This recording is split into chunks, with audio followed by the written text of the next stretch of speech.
38 افراد کا جو بڑے ہی ایثار اور قربانی کے جذبے کا مظاہرہ کر کر آج آگے آئے ہیں، میں ان تمام کا شکر گزار ہوں، اور میری اللہ سے دعا ہے کہ جلد سے جلد اللہ سبحانہ و تعالی ہمارے ملک کو، پوری عالم کو اس وائرس سے، اس بیماری سے چھٹکارا دلائے۔ اطہر محی الدین صاحب جو متاثر ہوئے انہیں خون دے سکتے، اتنے ہی متاثر ہوئے الحمدللہ۔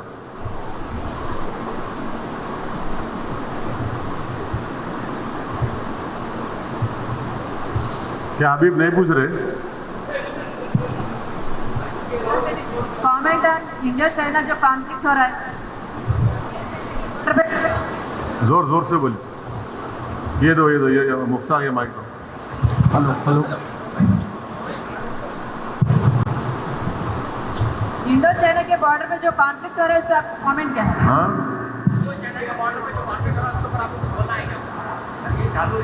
سب سے پہلے تو مائک بولا نا، آپ لوگ دیکھے ہوں گے کہ میں تو جمعۃ الوداع کی تقریر میں جو آن لائن پر ہوئی تھی، اس میں میں اس بات کا ذکر کیا، آج بھی کہہ رہا ہوں کہ 5000 سے زیادہ چین کے سپاہی انڈین ٹیریٹری پر قبضہ کر کے بیٹھے ہیں۔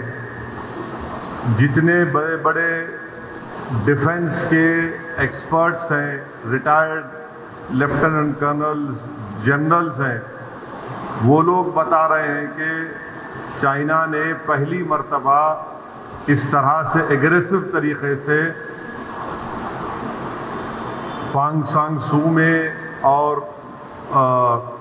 اس علاقے میں اپنی فوج کے ساتھ نہ صرف قبضہ کیا بلکہ وہاں پر بنکرز بنا رہے ہیں، وہاں پر اپنی آرٹلری کو لا کر رکھ دیے ہیں۔ اور تیسرا یہ ہے کہ دنیا نے وہ ویڈیوز بھی دیکھے کہ کیسے وہاں پر بھارت کے سپاہیوں کی بہادر فوج سے چین کی فوج نے ان سے کس طرح کا نازیبا سلوک کیا۔ چوتھی بات یہ ہے کہ گورنمنٹ آف انڈیا کی طرف سے ڈیفنس منسٹر کا ایک سٹیٹمنٹ آیا میڈیا کو کہ وہ چین سے بات چیت کر رہے ہیں۔ ہم یہ پوچھنا چاہ رہے کیا بات چیت کر رہے آپ؟ بات چیت اگر کر رہے تو کیا بات چیت کر رہے؟ کیا آپ اس بات کو ماننے کو تیار ہے یا نہیں ہے کہ چین بھارت کی زمین پر قبضہ کر چکا ہے؟ اور بات چیت کیا کر رہے آپ؟ بات چیت تو یہی کرنا چاہیے نا، بولتے کیوں نہیں پھر آپ؟ اور پھر یو ایس کے پریزیڈنٹ بولتے کہ پرائم منسٹر کا موڈ کے بارے میں بات کریں، مگر پرائم منسٹر دیش کو، کنٹری کو نہیں بتاتے کہ چائنا سے کیا بات چیت ہو رہی ہے۔ کنٹری کو کانفیڈنس میں لینے کی ضرورت ہے۔ اب یونائٹڈ اسٹیٹس کے فارن ریلیشن کمیٹی کے چیئرمین کا بھی سٹیٹمنٹ آیا کہ چین ایگریسو بیہیویئر کرا، تو کیا ہے یہ؟ ہمارا ماننا یہ ہے کہ گورنمنٹ آف انڈیا کو پبلکلی بتانا چاہیے کہ کیا چین نے بھارت کی زمین پر قبضہ کیا نہیں کیا۔ سیٹلائٹ فوٹوز ہیں، بتایا جا رہا ہے، ویڈیوز آ رہے ہیں کہ بھارت کی فوج بھی وہاں پر اس مقام پر جا رہی ہے، اور یہ سب چیزیں ہیں۔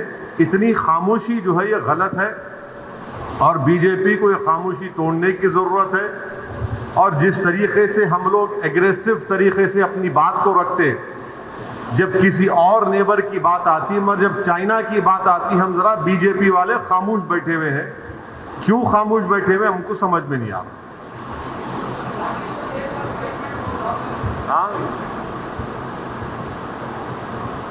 Sir, what is your take on 5.0 lockdown? Why are you criticizing the lockdown and again?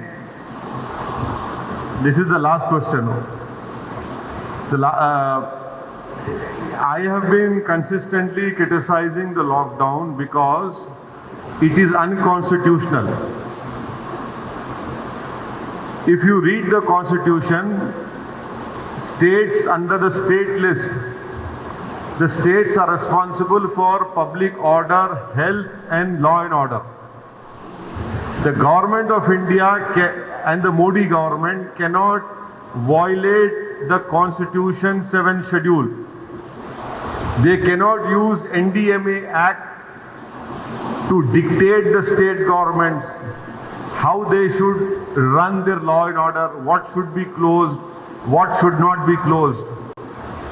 It is very unfortunate, and I don't know, I cannot answer your question, that why did the chief ministers accept this diktat, or this unconstitutional diktat of Modi government? Am I against lockdown? No. It had to be implemented, but it is for the states to decide when lockdown should be implemented, when lockdown should be lifted, what should be closed, what should not be closed.